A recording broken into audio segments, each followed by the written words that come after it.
Hello everyone, my name is Abigail Wooden and I am going to show you how to make a really delicious peanut butter and jelly sandwich. Now, today I'm going to talk about something a little more serious. I'm going to talk about drug addiction.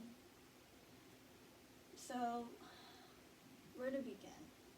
With drug addiction, a lot of people who are addicts don't think that they have an addiction. They think, oh, I can control the amount that I'm taking, and I can control how frequently I use it, or even I can control how high I get. But the truth is, when you're buying illegal drugs off the street, you have no idea what it's mixed with. So you don't know how high you're going to get, or even if you're going to overdose. But drug addiction is something that's become a real problem in this country within the last 5 years. In fact, a source from ACLA says that between the years 2010 and 2016, drug addiction has been on the rise with a 33% increase. So, what is addiction? Like, how does it affect the brain? There's a lot of research out there, a lot of controversy about a specific drug, specifically the drug marijuana. A lot of people say marijuana has a lot of health benefits. For one thing, it helps cure anxiety disorders. It's been known to be a great painkiller for people who have cancer, terminal illnesses, and it's a lot less damaging to them and to their psyche than other drugs, say morphine or codeine. But there are other sources that say it's not good for you because it kills your brain cells. Regardless of that fact, a surprising statistic from the U.S. News and World Report says that 11 out of 50 states have legalized recreational marijuana. So, in addition to affecting the brain, marijuana also affects parts of the body as well, the rest of the body. People who use marijuana have an increased appetite, and so they may experience weight gain. Some people experience nausea from using marijuana, and other people experience extreme tiredness because it relaxes you so much. In addition to that, their speech may be slurred, and they may feel a little depressed at times. In fact, people who use marijuana, some of them may even use other drugs like cocaine, which are uppers, in order to feel better. So we talked about the effects on the brain and the effects on the body. But we didn't talk about how it has an effect on other people. A lot of people who are addicted to drugs have trouble forming friendships and relationships because they're always bouncing in and out of who they are as a person.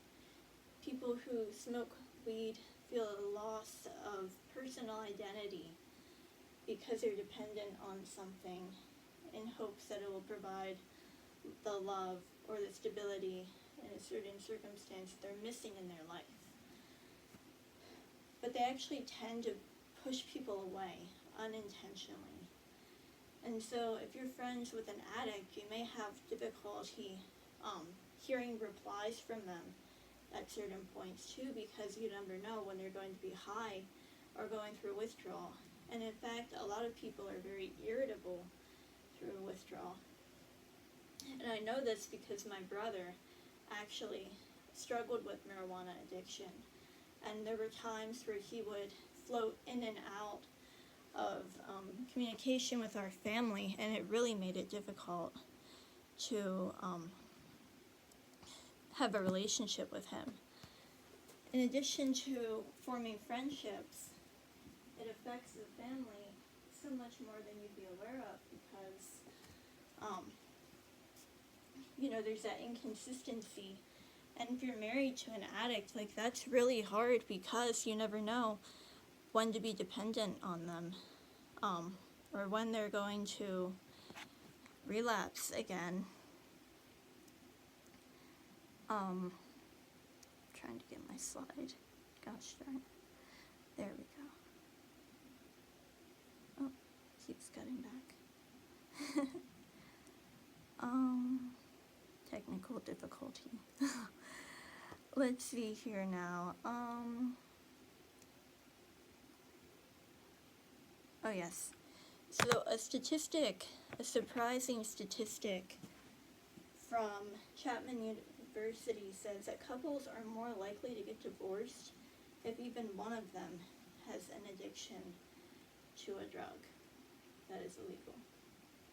And it really makes it difficult if there are children involved too, because their parent can't really be a consistent parent. They can't discipline them consistently, or even be involved in social interaction with that child. So the child often tends to feel abandoned, and they're more likely to actually become dependent on a drug later in their life. According to Extra Mile Recovery, 12% of children live with a parent who abuses drugs. And so you may be wondering, this is terrible, like, what are the treatment options for someone who struggles with a marijuana addiction, or even a drug addiction in general? And the answer is that there's a lot that people can do to help people who are struggling with a drug addiction. There are rehabilitation centers all across the country, and there's even a website you can go on to called drugabuse.gov, where you can call someone up and talk to them about the problem that you're having. And also having your family around you and having a good support system through your recovery, having someone help you be consistently searching for other ways to find meaning in your life, rather than just trying to figure out how to fill a void.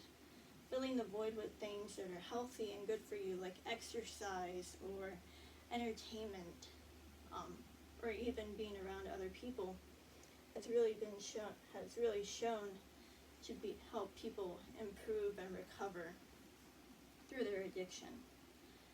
Thank you.